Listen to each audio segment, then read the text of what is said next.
आ जाइए सीधे। Sir permission है ना? क्यों परमिशन? सीधा बताए ना, सीधा बताए।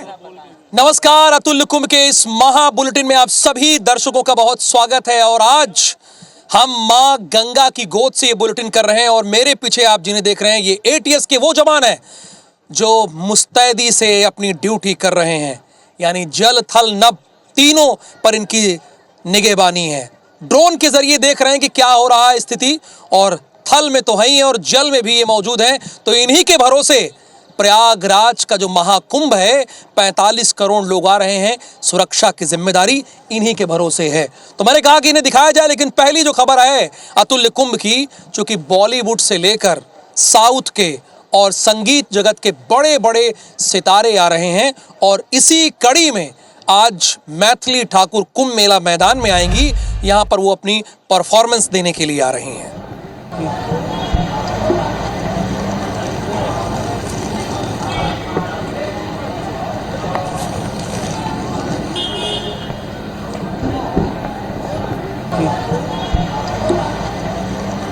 तो आप देख सकते हैं कि साफ तौर पर ये मैथिली ठाकुर है। और ऐसे तमाम सेलिब्रिटीज, चूंकि महाकुंभ में हर कोई आना चाहता है, चूंकि ये 144 साल के बाद संयोग बना है प्रयागराज में।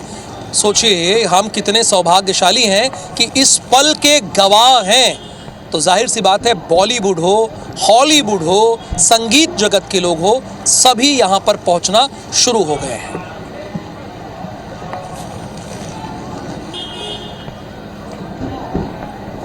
एक तो 144 साल के बाद हो रहा है महाकुंभ, और यहाँ पे आना ही बड़े सौभाग्य की बात है। तो बहुत खुशी हो रही है। और आज वो भी मैं अपने भजन के साथ सेवा में रहूंगी, और बहुत सारे भक्तों से भी मिलने वाली हूँ, क्योंकि आज तो मतलब बहुत मजा आने वाला है। आज शाम में कलाग्राम में मैं परफॉर्म करने वाली हूँ।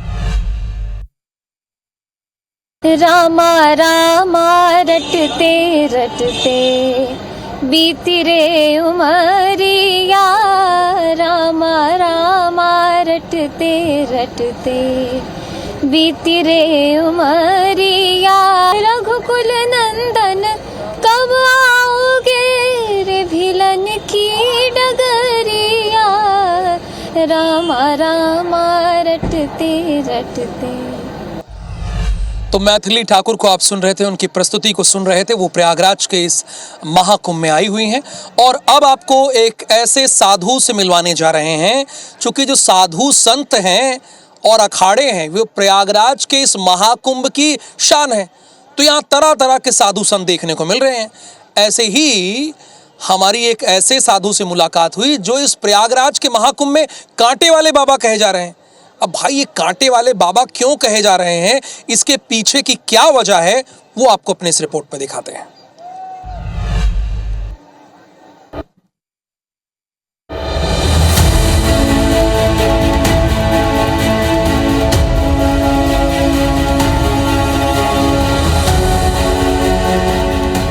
प्रयागराज में आस्था का कुंभ महाकुंभ सज गया है, जहां देश और दुनिया से श्रद्धालु आस्था की डुबकी लगाने संगम तट पर पहुंच रहे हैं। इस महाकुंभ के आरंभ होने के साथ ही लगातार देश के अलग अलग हिस्सों से साधु संतों के आने का सिलसिला भी जारी है। ये साधु संत अपनी तपस्या और कर्तव्य की वजह से लोगों में चर्चा और आकर्षण का केंद्र बने हुए हैं। इन्हीं बाबाओं में से एक बाबा संगम तट पर नुकीले बबूल के कांटों पर लेटकर तपस्या करते नजर आए। बिहार के रहने वाले रमेश कुमार मांझी और कांटे वाले बाबा लोगों के नजर में तब आए जब वो बबूल के कांटों को बिस्तर और चादर बनाकर उस पर लेट गए। उनकी इस तपस्या के साक्षी वहां मौजूद कई श्रद्धालु और लोग बने। अपनी इस तपस्या के दौरान वो आंखें बंद कर हाथ में डमरू लिए ध्यान मुद्रा में लेटे नजर आए। उनकी इस तपस्या को देखकर लोगों ने उन्हें चारों तरफ से घेर लिया, और कुछ श्रद्धालुओं ने उन्हें इस अवस्था में देखकर उनके चरण छूकर उनसे आशीर्वाद भी लिया। कांटे वाले बाबा को देखकर लग सकता है कि उन्हें इससे दर्द होता होगा, लेकिन उन्होंने बताया कि उन्हें इससे बिल्कुल भी दर्द नहीं होता। आप यहाँ पर कांटों पे लेटे हैं, इसको कैसे सहन कर ले रहे हैं? प्रभु की महिमा है। तो क्या कांटे आपको चुभ नहीं रहे? सब भगवान की महिमा है, उसको पूजा करता हूँ,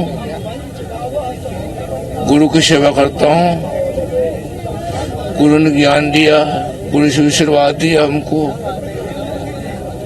कब से कांटों पे लेट रहे हैं आप? ये आज 42 साल हो चुका है। हर साल लगाता हूँ। कहाँ कहाँ जाते हैं आप? हाँ, कहाँ कहाँ जाते हैं आप? जाते हैं, उज्जैन जाते हैं, नासिक जाते हैं, हरिद्वार जाते हैं, गंगा सागर जाते हैं। गुरु जी, कांटों पे लेट कर आप एक तरह से साधना करते हैं, इसका लाभ क्या होता है? लाभ होता है शरीर का, मैं अपने शरीर के लिए करता हूँ लाभ। मरीज जाता है, डॉक्टर के पास जाते हैं, दवा खाते हैं, शरीर सही रहता है। हम साधु हैं, तपस्या करता हूँ, मेरा कर्तव्य है तपस्या करना। ये जो कांटे हैं, क्या अभी आपको कभी कोई चोट आपको पहुंचाते हैं? पहुँचाता नहीं है, तो कैसे कोई तकलीफ नहीं होता है। क्षमता कैसे बनाया आपने कि ये जो कांटे हैं ये आपके शरीर में न चुभे? उसको सेवा करता हूँ। यहाँ बड़ी तादाद में लोग आपके पास आ रहे हैं, जो आपका मंदिर है, और आपको कहीं ना कहीं प्रणाम कर रहे हैं, आपको दक्षिणा दी जा रही है। हाँ, कितनी कमाई हो जाती है? 1000 रुपया मिल जाता है। 1000 रुपया को अपना पूजो, हम जो जन्माष्टमी मनाते हैं, भगवान के जन्माष्टमी मनाते हैं, राधा कृष्ण भगवान का मंदिर है, उसमें खर्चा करता हूँ। 5 जिले के मेहमान आते हैं, उसमें खर्चा करता हूँ। उनके लिए दक्षिणा उचना हमको जुगाड़ करना पड़ता है। 1 महीना के अंदर में हमको जो दक्षिणा मिलेगा उसमें आधा जमा करेंगे जन्माष्टमी के नाम से, आधा हम अपना खर्चा निकालेंगे। वाकई महाकुंभ में ऐसे साधु संतों को आप देख सकते हैं जिनकी आध्यात्मिक शक्ति कुछ अद्भुत है। ये संत अपनी हट से, अपनी साधना से अलग अलग करतब कर लोगों में चर्चा का विषय बने हुए हैं। Bureau report, IBC 24। तो आपने कांटे वाले बाबा की पूरी कहानी देखी, और अब आपको चूंकि प्रयागराज के इस धरती पर जो महाकुंभ का भव्य दिव्य आयोजन हो रहा है, इसके गवाह बनने के लिए 21 देशों के डेलीगेट्स आए हुए हैं, यानी विदेशी मेहमान आए हुए हैं।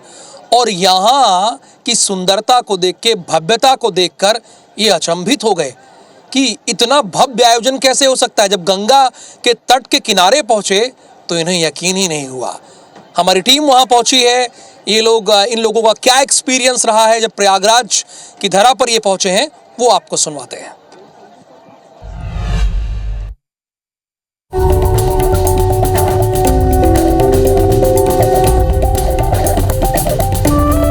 विश्व में शायद ही ऐसा कोई देश बचा हो जहां के लोग अब कुंभ में नहीं पहुंचे हैं। जो भी कुंभ आ रहा है वो सनातनी हो जा रहा है। दिव्य और भव्य महाकुंभ देश ही नहीं विदेशों से भी आने वालों की आंखों को चकाचौंध कर रहा है। बुधवार की रात 10 देश के 21 मेहमान प्रयागराज महाकुंभ देखने के लिए एयरपोर्ट पहुंचे। एयरपोर्ट पहुंचने पर पुष्प वर्षा के साथ उनका स्वागत किया गया। इसके बाद इन्हें अरेल स्थित टेंट सिटी ले जाया गया। यहाँ बहती गंगा की धारा देखकर विदेशी मेहमान अभिभूत हो गए। You know, I've waited for this day to come all my life, and I'm here, and I'm very happy. All right, I am the 5th generation. My forefathers would have left these shores of India, went all the way to South America, and 187 years later, I'm the first from my pariwar to make it back to motherland. Jai Hind, and I'm so happy. Aryl से ये सभी delegates अखाड़ा मार्ग पहुंचे, जहां अखाड़े में संतों के अद्भुत रहन सहन को देखा। दुनिया भर से आए हैं सोशल मीडिया इन्फ्लुएंसर्स ये जो इवेंट है कवर करने के लिए। हम वैसे PBD इवेंट के लिए आए थे, और चांस भी मिल गया कि हम कुंभ मेला में भी आकर शामिल हुए। हम बहुत एक्साइटेड हैं, हमारे फर्स्ट टाइम है ये, and we are really looking forward. हम बहुत एक्साइटेड हैं इस जर्नी के लिए। हम बहुत खुश हैं कि हम यहाँ पर हैं, और सब लोग को थैंक यू करना है कि हमें यहाँ पे लेके इनवाइट किया है। हाँ जी, हमारा तो ये पहला दिन है, तो बस हम ये एक्सपीरियंस करने आए हैं कि एक्चुअल में महाकुंभ में होता क्या है और कैसा फील होता है। तो बस देखिए हम क्या महसूस करेंगे, शायद वो हम आज महसूस करने के बाद आपको ज़्यादा अच्छे से बता पाए। कुछ देर यहाँ विश्राम करने के बाद सभी को अखाड़े के शिविर में लाया गया। ये डेलीगेट्स फिजी, फिनलैंड, गवा बोत्सवाना, मलेशिया, मॉरिशस, सिंगापुर, दक्षिण अफ्रीका, श्रीलंका, त्रिनिदाद और टोबैगो के साथ ही यूएई से यहां पर पहुंचे हैं। प्रयागराज से IBC 24 के लिए राहुल सौमित्र की रिपोर्ट। तो आपने देखा ये 21 डेलीगेट्स यानी 21 देशों के मेहमान यहाँ पर आए हुए हैं और अब आपको एक रसिया के हठ योगी बाबा से आपको मिलवाते हैं। इनकी क्या कहानी है, यहाँ पर ये पहुँचे हैं, इन्होंने किस तरह का हठ किया है, ये निर्णय इन्होंने क्यों लिया है, आपको अपनी इस स्टोरी में दिखाते हैं।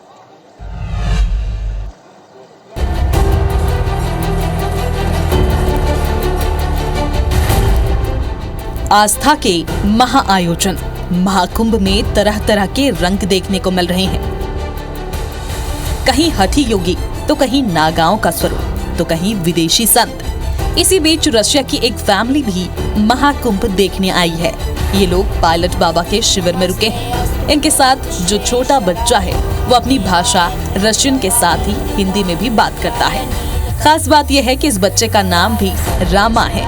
ये बच्चा सनातन धर्म को आत्मसात करने की कोशिश कर रहा है। आप सुन सकते हैं किस तरह से ये बच्चा गणेश वंदना भी कर रहा है। ओम गणानां त्वा गणपतिगं हवामहे कविं कवीनामुपवश्रवस्तवं ज्येष्ठराजं ब्रह्मणस्पत आनश्यन्मन्दोदिविसीदसादनं प्रणो देवी सरस्वती वायवेर्वाजिनीवती धीनामविद्यवतु गणेशाय नमः सरस्वत्यै नमः श्रीगुरुभ्यो नमः। कुंभ मेला हमेशा से ही विदेशियों के लिए आकर्षण का केंद्र रहा है। इस वक्त पायलट बाबा के शिविर में करीब 2 दर्जन विदेशी रुके हैं और हर रोज पूजा पाठ और भजन में हिस्सा ले रहे हैं। We want to say thank you for Babaji because only for Babaji blessing we are here, and thank you for Keka Mata because now it's not so easy after Babaji Samadhi. She full continue his blessings, and we just very happy to be here, and we really it's very big blessing from India. अपने आप में अनूठा ये आस्था का समागम अनगिनत लोगों को सनातन धर्म के महत्व से जोड़ता है। विशेषकर विदेशियों के लिए ये कुंभ हमेशा से ही आकर्षण का केंद्र रहा है। रवि हेमराज सिसोदिया, IBC 24 प्रयागराज। तो एक और बड़ी खास रिपोर्ट है। चूंकि यहाँ बाबा इतने आए हुए हैं और देश के कोने कोने से आए हैं कि ये आध्यात्म का समागम कहा जा रहा है। भाई जाहिर सी बात है ये आध्यात्म का समागम है ही है, लेकिन ऐसे में कई बाबा अपने पंडाल की वजह से भी चर्चा में हैं, लोगों का ध्यान खींच रहे हैं। एक बाबा हमें ऐसे मिले जिनका पंडाल जेट एयरवेज की तर्ज पर बना है। तो हमारे संवाददाता रवि हेमराज सिसोदिया यहाँ पहुंचे, इन्होंने इस पंडाल को कवर किया। आपको भी दिखाते हैं ये पंडाल कैसा दिख रहा है। जब साइंस, तकनीक और संस्कृति का समागम होता है तो दृश्य कुछ इस तरीके से निकल कर आता है कि हर कोई उसे देखने के लिए मजबूर हो जाता है।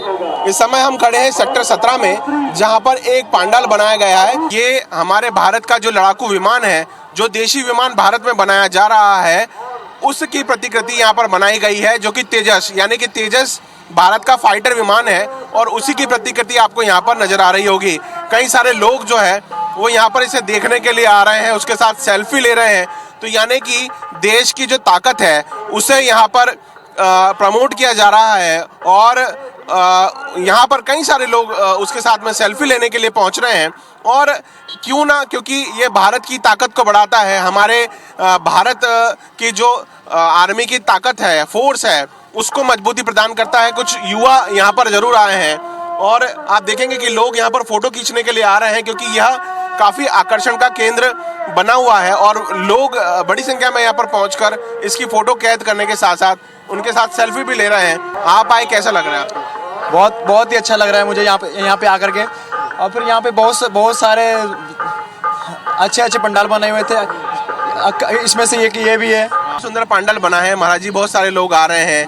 क्या सोच रही इस पंडाल के बनाने के पीछे? मैं राष्ट्र भक्त हूँ जी, भगवान का भक्त तो हूँ ही, विरक्त संत हूँ, लेकिन साथ साथ मैं राष्ट्र भक्त भी हूँ। तो हमारा उद्देश्य यही था कि हमारा जो फाइटर विमान ये बना हुआ है, हाँ तेजस, हाँ तो ये बनेगा तो हमारे भारत की पब्लिक जनता में एक स्वदेशी भाव जागृत होगा कि अपने स्वदेशी कलम सिंह देश का ही वस्तु इस्तेमाल करें। इस उससे हमने इसको बनवाया है। बहुत सुंदर भाव महाराज जी आपके कि लोगों को ये पता चले कि तेजस जो है वो भारत का फाइटर जेट है, भारत में निर्मित किया जा रहा है और इसीलिए कई अलग अलग पांडालों की भव्य सुंदरता नजर आएगी, लेकिन इसके जैसी सुंदरता इसलिए नजर नहीं आएगी क्योंकि ये देशभक्ति के जो देशभक्ति की भावना है उससे ओतप्रोत है। कैमरा पर्सन रमाकांत के साथ रवि हेमरा सिसोदिया, प्रयागराज।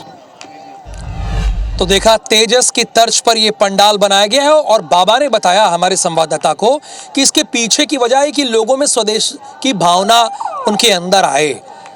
जाहिर सी बात है, आना भी चाहिए। अब आपको परमार्थ निकेतन के अध्यक्ष चिदानंद सरस्वती की बात सुनवाते हैं। उनसे हमारी बातचीत हुई, उन्होंने बड़ा खुल के बात किया। एक तो कुंभ के महत्ता के बारे में हमसे बात की, बांग्लादेश में हो रहे हिंदुओं पर अत्याचार की बात की, सनातन बोर्ड के गठन की बात की और इसके साथ कुंभ किसकी जमीन पर हो रहा है इस पर भी उन्होंने खुलकर बातचीत की है। जरा आप भी सुनिए। जैसा कि आप जानते हैं, महाकुंभ का आगाज हो गया है और इस वक्त परमार्थ निकेतन के अध्यक्ष स्वामी चिदानंद सरस्वती जी महाराज इस वक्त हमारे साथ जुड़े हैं। सरस्वती जी, बहुत स्वागत है आपका IBC 24 पर। सबसे पहले हम आपसे ये जानना चाहते हैं कि कुंभ क्या है? कुंभ अपने जीवन की कथा है। कहीं ना तो संग्राम और ना संगम, कहीं बाहर है। संग्राम भी भीतर है और संगम भी भीतर है।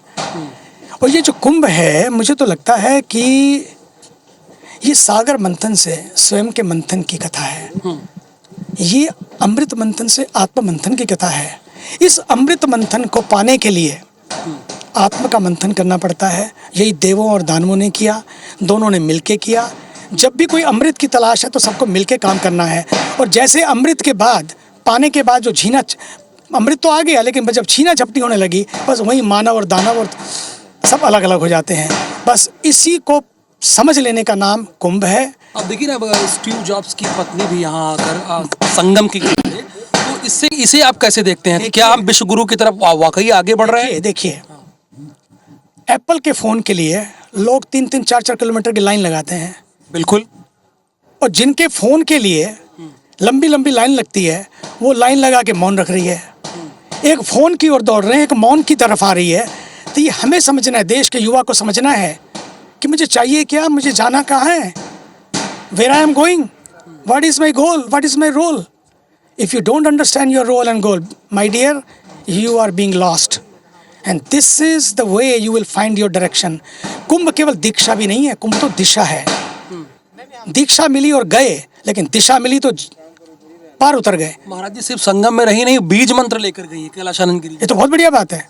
गई क्या मतलब? यहाँ से गई है मतलब। अच्छा, बीज मंत्र लेकर गई। देखियो, कैसे देखते हैं? भारत अपने आप में बीज है। सनातन ही बीज मंत्र है, जहाँ से सबका उद्भव हुआ है। लोग कहते हैं माई वे और नो वे, और कोई कहता है माई वे इज हाईवे, और सनातन कहता है every way is my way. That is Sanatan. इसलिए सनातन था, है और रहेगा। सनातन की बात आप करें, सनातन बोर्ड होना चाहिए या नहीं? देखिए, जो भी हो संविधान के दायरे में हो। शरिया अपने घर के लिए रखो, लेकिन संविधान अपने देश के लिए रखो। देव भक्ति अपने अपने ढंग से करो, अपने मंदिरों में, मस्जिदों में, गुरुद्वारा, जहाँ जो करना हो। देव भक्ति अपने ढंग से करो, लेकिन देश भक्ति सब मिलके करो। इबादत करना हो तो करो, लेकिन हिफाजत तो अपने वतन की कर सकते हैं। महाकुंभ के जरिए विश्व को क्या संदेश देना? केवल एक ही, पानी है तो प्रयाग है। नो पानी नो प्रयाग, नो पानी नो कुंभ। पानी बचेगा तो तुम बचोगे, मैं बचूंगा, सब बचेगा। नो पानी नो कॉन्फ्रेंस, नो पानी नो कॉफी और टी इवन। महाराज जी, 45 करोड़ लोग तकरीबन आएंगे यहाँ पे, यानी विश्व के बहुत बड़े देश की इतनी जनसंख्या नहीं होगी। लेकिन बांग्लादेश में हिंदुओं पे अत्याचार हो रहा है। ये राजनीतिक और सामाजिक दोनों प्रश्न हैं। आपका क्या कहना है? ये दुर्भाग्य है, जिसको नोबेल पीस प्राइज मिला और वही पीस के पीसेस कर रहा है। पीस के पीसेस, हाँ। And we have to choose this path, we want to live in peace और इन पीसेस। ये मेरी चॉइस है, what I want to become. Maharaj ji, आप तो इतना उदार आपका व्यक्तित्व है, लेकिन यहाँ पर तो कह रहे हैं कि जमीन हमारी है, कोई बोर्ड कह रहा है। मैं कहता हूँ जमीन किसकी है तो संविधान तय करेगा, लेकिन कम से कम जमीर को तो बचा के रखो यार। बात जमीर की है, जमीन की नहीं है। बहुत धन्यवाद हमसे बातचीत करने के लिए। तो परमार्थ निकेतन के अध्यक्ष चिदानंद सरस्वती जी ने ये साफ तौर पर कहा कि सनातन बोर्ड संविधान के दायरे में बनना चाहिए। कैमरामैन संजीव सिन्हा के साथ राहुल सौमित्र, IBC 24, महाकुंभ नगर। अगर आपसे एक शब्द में पूछूं कि जीवन का सार क्या है, वो कहां से आपको जानने समझने को मिलेगा, तो आप कह सकते हैं सीधे तौर पर गीता। सहमत है ना? तो प्रयागराज के इस महाकुंभ में गीता का मुफ्त में वितरण किया जा रहा है, मुफ्त में दिया जा रहा है। हमारी टीम के सहयोगियों ने भी आज गीता लिया, लोगों ने दिया, उसे लिया, उन्होंने कहा कि हम इसे पढ़ेंगे। लेकिन ये हमारी टीम नहीं, बल्कि पूरे प्रयागराज के महाकुंभ में इसका वितरण हो रहा है। और ऐसे ही जिनके निगहबानी में हो रहा है, राजेश्वरानंद महाराज, उनसे हमारी बातचीत हुई है। उनका क्या कहना है आपको सुनाते हैं। ठीक है महाराज जी। हमने देखा है कि अभी फिलहाल जो अमृत स्नान हुआ था उसमें 4 करोड़ से अधिक लोग आए थे। अब जो मौनी अमावस्या का स्नान होना है उसमें 8 करोड़ से अधिक लोग आने वाले हैं। गीता का ज्ञान क्या कहता है, क्यों कुंभ होता है, कुंभ के होने का महत्व क्या है, उसके लिए हमारे साथ में राजेश्वरानंद जी महाराज हैं जो कि हमें बताएंगे। महाराज जी, सबसे पहले प्रणाम करता हूँ आपको। किस तरीके से यथार्थ गीता के माध्यम से लोगों को ज्ञान प्राप्त हो रहा है?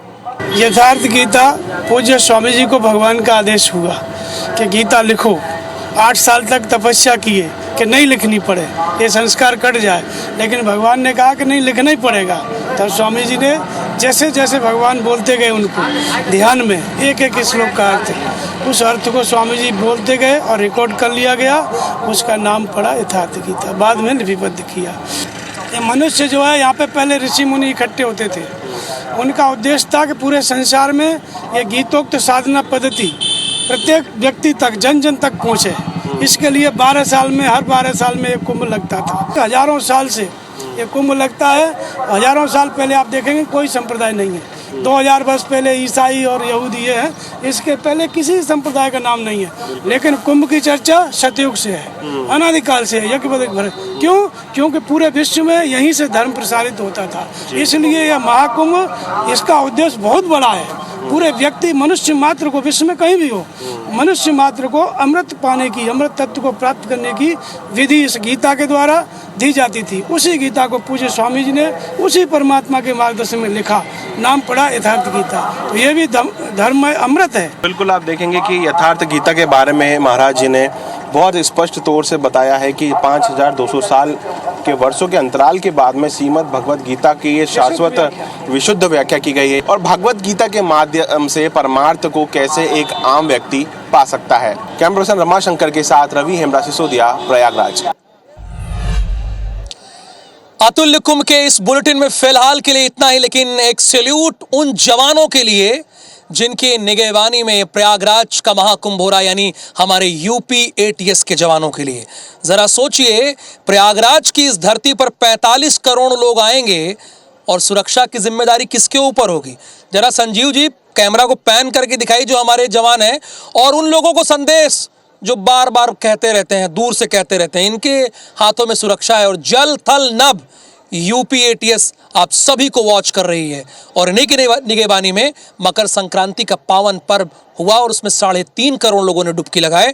अब मौनी अमावस्या की बारी है। हम सभी को अनुमति दीजिए और आप जहां से इन जवानों को सैल्यूट कीजिए। नमस्कार।